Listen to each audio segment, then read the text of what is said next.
Hey, everybody. I am Mike. I'm joined by Jason Vass. Is it pronounced Vass? Correct. And Jason, I have, I don't know, 300, 400, maybe 500 Ken Griffey Jr. cards. My all-time favorite baseball player, or certainly one of the top three. You have a few more than that. Can you tell us how many Griffey Jr. cards you have? I have a couple more than that. Yeah. So when I posted the pictures and everything on Twitter, I was at 125,211. And since then, I took a trip to Atlanta for business, and I went to a card shop called Champions, and I cleaned them out. And then I went to another shop, which these guys are fantastic. It's West Georgia Sports Cards and Collectibles, and got more there. So I've they're now home. I just have to sit down and log everything. So safe to say, well over 125,000 cards Oh, now. oh, and then some. So after Atlanta, I'm probably encroaching right up right around 126,000. And I'm picky because I only want Griffey in his Mariners uniform, but you're not. You've got Nope. them from Reds, Mariners. And I have one White Sox jersey. Okay, Yeah. there. I said it. It's autographed, so I'll take it. How do you know how many unique cards you have of his? So right now, by my list, sorry, my dogs are barking at you. I have 9,813 So about different. 10,000 unique Griffey Jr. cards. And at the time, there was an article about you in ESPN a year or two ago. And Mm-hmm. at the time, you had 101,000 cards. You've added 25% more in Yep, that time. You had 80 1989 Upper Deck Griffies, correct. and you had about 1,500 of his 1990 Donruss. And that still holds true. They call this the single largest collection of sports cards for one player ever assembled. I don't know about that. There is, from what I understand, there's a guy out there with like 400,000 Cal Ripkins. I haven't seen it, but I've heard it's out there. Ooh, I'm gonna have to find that person. Yeah. So you talked about how you are friends with like the second most Griffey Jr. collector, right? Hmm. How many Griffey cards does that person have? Right at 50,000. So you have two and a half times how many the second biggest collector has. Correct. Unbelievable. And you log every item that you have, and it's not Correct. just cards; it's all kinds of Griffey Jr. collectibles. And we're going to take a tour of that in a minute, uh, which I'm super excited about because I'm fascinated by super collectors. I am uh, I'm collecting Carl Yastrzemski cards Okay. from his playing days and other items too, like signed magazines and stuff. But the scope of your collection is amazing to me, and it's really really impressive. Thank you. Um, in that article, you Hmm. talked about how, and I've got to remember to put up like a little warning ahead of time here because there's some mental health aspects Hmm. to this story, Yep. and I don't want anybody who has mental health problems to watch and have any problems from this. But Ken Griffey Jr. saved your life. Correct. Can you talk a little bit about that? So I was at a crossroads in my life, really young. I was 14, 15, and uh, I had a group of friends that were doing some pretty bad things, and I had some friends that were doing just your typical teenager things. And the ones that were doing just the typical teenager thing were collecting baseball cards as well, and I knew absolutely nothing about it. And my the very first card I actually got was from my buddy Brad, and that was a 1989 Mark McGuire, and that is actually the only thing in my collection that's not Ken Griffey Jr. And Brad and Aaron just helped me as best they could to hop into the hobby. And one night I happened to be in my room. I was a very reclusive kid. I didn't like to come out of my room much. And I was reading an article on Ken Griffey Jr. and he had struggled with certain things in his life, and it really resonated with me. And I got to thinking one night, I was like, if this guy can do it, come out of this situation and be positive, why can't I? And a lot of people who come out of, or a lot of kids that come out of, certain situations, they ended up traveling down the wrong roads. And I was lucky enough to be one of those kids that didn't, because I had something to motivate me. I had something to do. And Griffey I just started collecting Griffey from that day on. And anything, if I opened up a pack, if somebody even so much as gave me something that wasn't Griffey related and it had any value, I was going to trade it and get some more Griffey stuff. So, and I just stayed in my room at night and I would read articles, or I would just look at the backs of the cards, or look at the cards in general, organized, just keep my mind going. And I very much think that's what saved my life, and I just stuck with it to this day. Very cool. And yeah, Griffey, I don't know that a lot of people know that. I think when he was a minor leaguer, he made an attempt on his own life, and He did. his father found him. Correct. Yeah, He had ingested a fairly large amount of aspirin, I believe it was. yeah, And that was, I mean, look at him. He was able to get out of that situation. Okay, why can't I? yeah. And he and I share that. So Well, I'm glad that you made it through and you have your collection, which is amazing. I would love to. Let me just look through my notes here, and I'll ask you a few more questions as you go yeah, through. But I'd you ask whatever you want. love to get a little tour of the Sure. collection, if you don't mind. Yep. Let's get started. You want to show us just a view of the basement? It's in your basement, right? Correct. Oh All yeah, right. these are your My library library card catalogs. Dewey Decimal System like. I get that a lot. Can you see okay? Yeah, and all of the cards are in there mostly. Correct. Are any of them graded? Oh yeah, I've got plenty of graded. I don't I don't really grade myself. Yeah. I've only gotten one card truly graded myself, and that was my 1993 finest refractor that my grandmother found for me. And what did that one get graded? An 8, Yeah, because the back of it was off center, but I just wanted it protected sure. because that that's actually my favorite card. And it's not based on value. It's based on the fact that my grandmother found it for me at a yard sale for $35. Yeah, love that. And when she handed it to me, I saw the colors refracting, and I actually began to cry a little bit. And she thought she had done something wrong. Mm. She had no idea what she had found. Well, that is my favorite question to ask a collector, and you can tell you're a collector when your favorite isn't your most valuable card. So I always ask, what's your favorite first? It sounds like the 93 refractor is your favorite.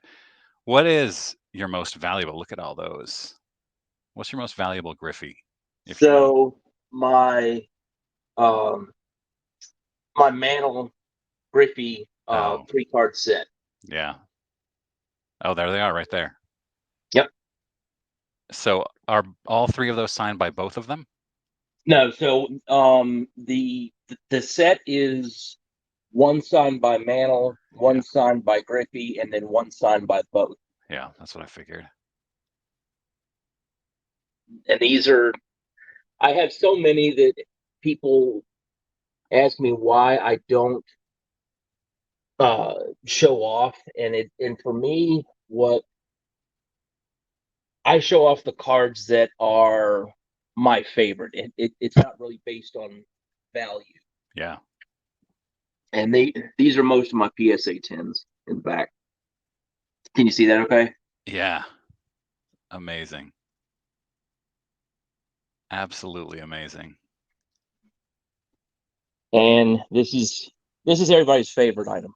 Yeah. This is like 880 pounds. Did I read that right? Yes. So I did not know that. And 880 pounds empty, right? empty. So if you, I've as a kid, I've always wondered why don't people like end up stealing those things. Well, now I know why. They're 880 pounds empty. Yeah. And here are most of my upper deck rookies. Oh, wow. Wow. This is my peaceful spot. You can tell my cat agrees. Yeah.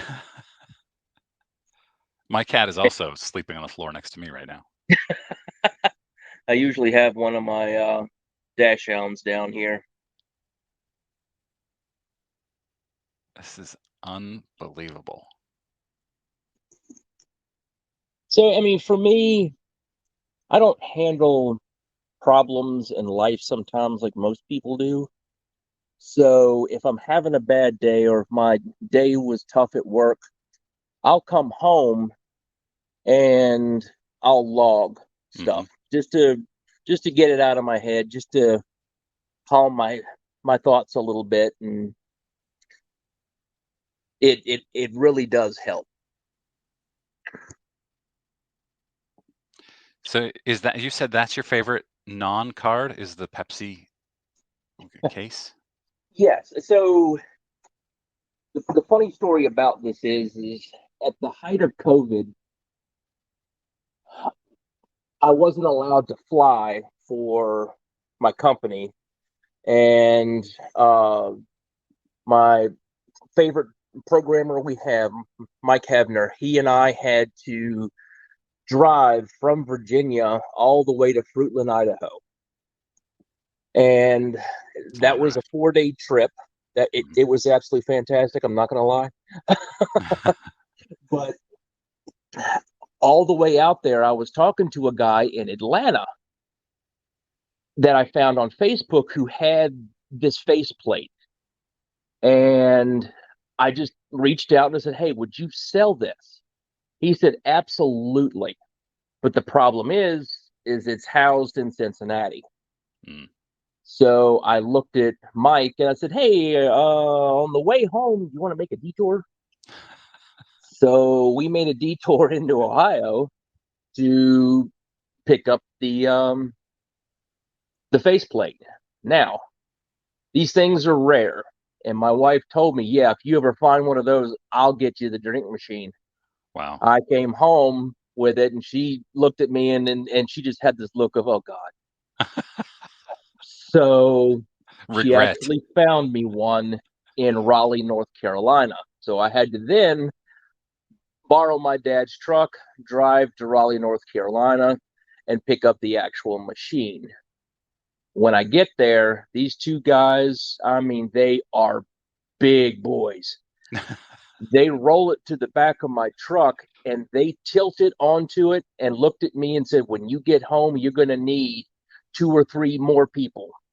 And then they told me how much it weighed, and I sure as the day is long, I looked it up to verify. It is 880 pounds, and that was a lot to move. Yeah.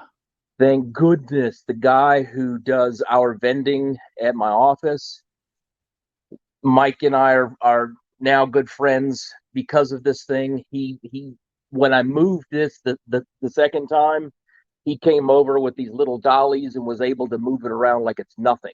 Wow. However, I had to take the door frames off of 2 doors to get it through here. Yeah. These things are not as small as you might think. Yeah, it's huge, and it's right next to the door, so it makes it more obvious. Yes. And so one of the other questions I get a lot is, do you stock it with beer? Have I before? Yes. Do I often? No, not at all. Yeah, but it's always stocked. Oh, absolutely. I mean,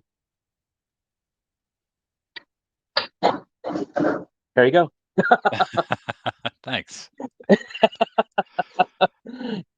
So Absolutely. in that ESPN article at that time, a year or two ago, the full collection was valued at $421,000. What is it at now? I'd uh I'd throw it another 25, 50 past that. You're a little muffled now, Jason. Oh, sorry. There I you go. was Thanks. probably around 25, 50 more. So you're closing in on $500,000, Correct. and it's insured. Yes. Yeah, And I've got security out the yin yang at the house. I get that question a lot too. yeah, I'm sure. What is one item that you're missing that you're dying to get? One thing I would love to, so it I don't chase like a particular card really. I get that question a lot as well. I just find things that I really, really want. I can just be perusing through a shop, or I can be perusing through eBay and go, "Ooh, I really want that." And if there's anything I could say I want, it would be a game used jersey. I've got a game used bat, game used helmet. I I want a jersey something off. Hmm. I don't know why, I just do. I want a game used jersey. Do you have any game used jersey cards? Oh, plenty, Yeah, plenty. but you want the full jersey, don't you? Yep. See, I don't like jersey cards because I feel like they've just torn up a beautiful jersey. I the ones I don't get, I couldn't do. It's one thing to tear up, a Ken Griffey Jr. bat or jersey. It's another to buy a Babe Ruth bat and just start cutting it up. Yeah, A jersey and cutting it up. Mickey Mantle cutting it up. yeah, Those are yes, much more rare than a Griffey jersey would be. yeah, Here, I'll show you this. yeah. So this is my game used bat. Looks like there are two of them there. So the other one is my breast cancer awareness bat, Yeah. and the other one is Do you know what game it was used in? no. But you have something from his home run number 481, right? So yes, that is. I'm sorry.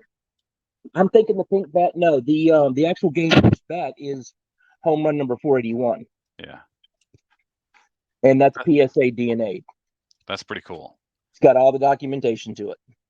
And I just got back from the National Oh 16, God, I'm so sorry I didn't get there this year. 16 hours ago.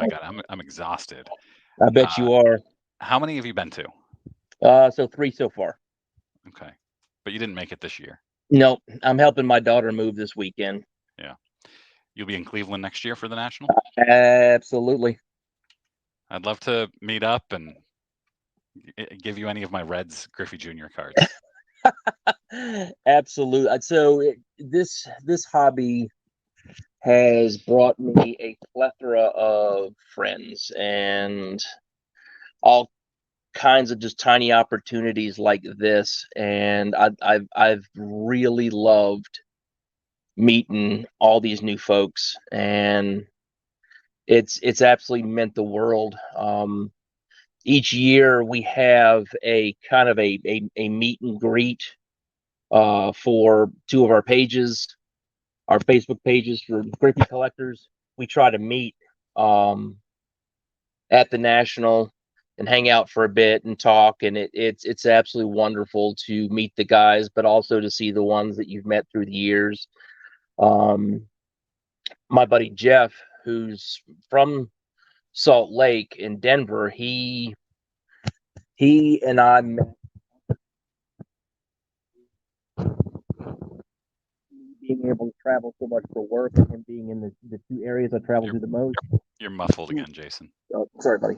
That's okay. Jeff and I have become, I mean, the closest of friends as we can possibly be.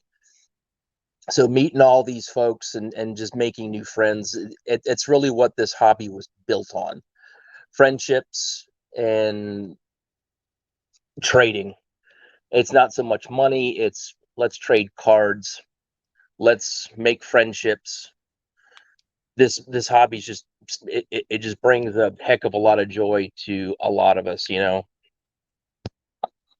Yeah, I met and talked to the the number one Yaz super collector at the National, and he has the number one PSA set registry Oh, collection, and really? it's unbelievable. He didn't want to come on. I asked him if he wanted to be on my channel. He said he is low profile, but he said the same thing. It's connecting with the other people on this set registry and trading and meeting them in person is the best part of it. Correct. And And you, and that is true. yeah, and you've met Griffey. Yes. So on my I met him at the Reds Hall of Fame induction. I got to shake his hand, thank him for what he's done for me and baseball, and he said no problem, and that was plenty for me. And you had said that you were going to stop collecting if you ever got a chance to shake his hand. I told my wife that, and I came home and I said, "Sorry, hon, it just got worse." Yeah, you're a collector. You never stop.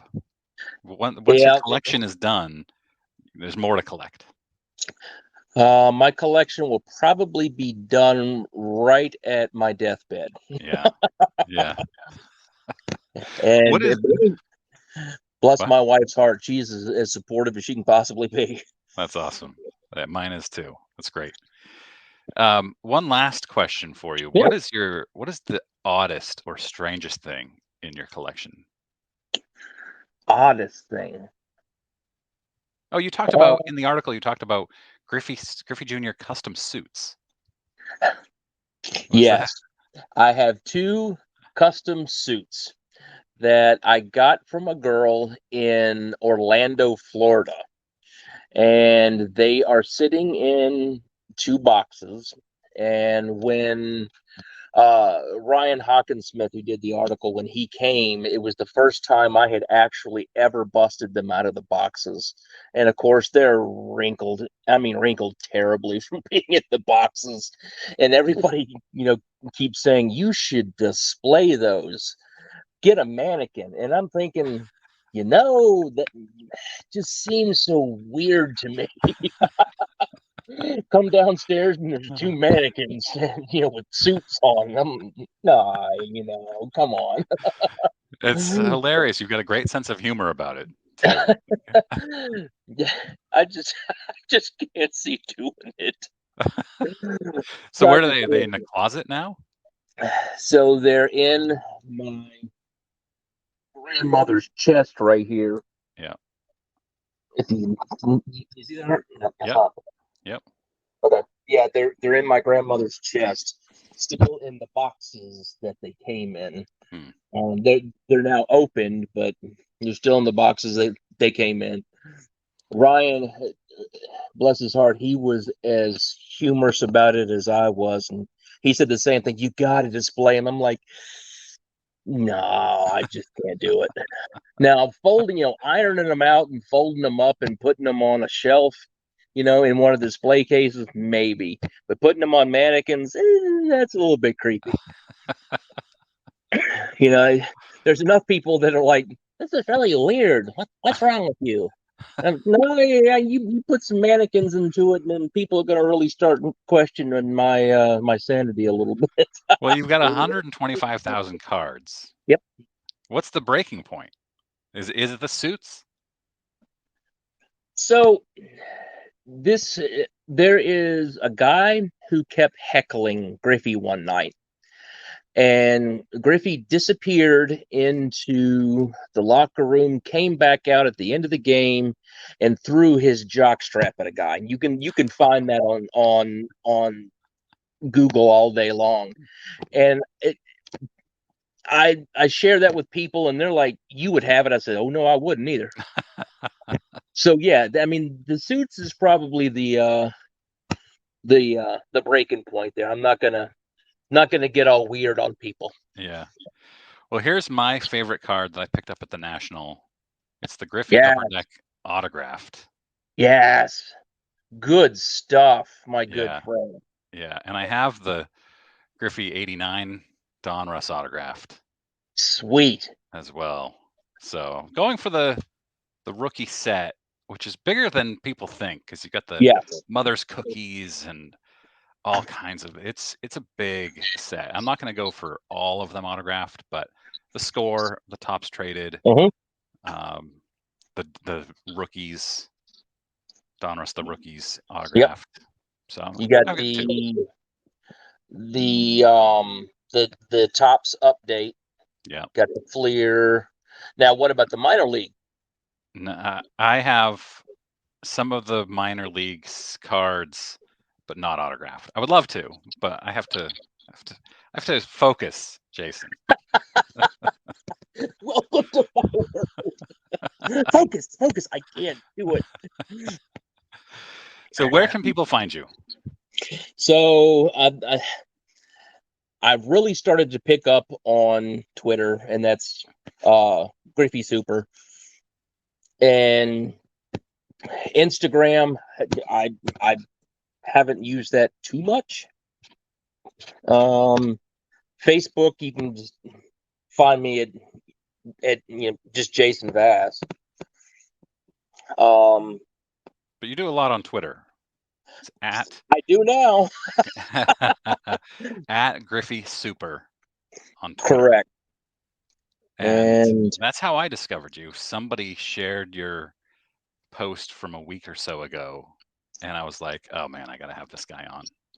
this and that whole thing, Mike, I had posted my collection a long time ago and didn't think twice about it, and it got like 150 views or whatever, and then I don't know what happened. My wife asked the same thing. What made this time different? I've never gotten 500,000 views on anything. Hell, I've never even gotten 1,000 views on something. And this past week has been just an absolute blessing. The same thing happened when the article came out, though. I had people from all walks of life reaching out to me on Facebook, and a few people found me on Twitter and really shared their stories with me and how they related. And then when it hit Twitter again, people went nuts in the same thing. They reached out and really wanted to tell me their own personal stories. And that's really a hell of a feeling when complete strangers are reaching out to you and telling you their personal stories. And like I said at the beginning of this, if I can help just one person, then all of this has been worth it, every ounce of it. And it's just as humbling to have you reach out to me and say, "Hey, do you want to hop on my show?" And I'm as humbled as one man can possibly be, brother. I really am. Well, it's an amazing story, and you're a great storyteller. Very, you have a lot of charisma, so I appreciate that. If you knew me back in 1995, I wouldn't talk to a soul. Yeah. I wouldn't talk to anybody. I was scared of my own shadow. Well, I've enjoyed this. Actually, I do have one last question because I know Absolutely. people in the comments are going to say, "What does he do for work to be able to afford all of this?" So I am a design and sales engineer for a conveyor company out of Lynchburg here, and it is a wonderful, wonderful place to be a part of. I love Alliance with all my heart. I left in 1999 and came back in 2011, and God brought me back there for a reason. So it it's not so much money. It's I get to travel, and when I travel at night, if I leave a plant, I'll go out to a card shop because I have to support my local card shops best I can, Hmm. and just sit down and meet folks. And it's I also do a lot of trading online. There's actually not a heck of a lot of money that's exchanged. With all the doubles that I have, I really prefer trading, if anything. Well, Jason, I appreciate your time. This was amazing, and I love the tour and the stories. So thank you very much. It is equally as amazing for me, my good friend. I really do appreciate this. It really means a lot. All right. And everybody else, thanks for watching. You can find Jason on Twitter @GriffeySuper. Thanks for watching. Thank you guys very much.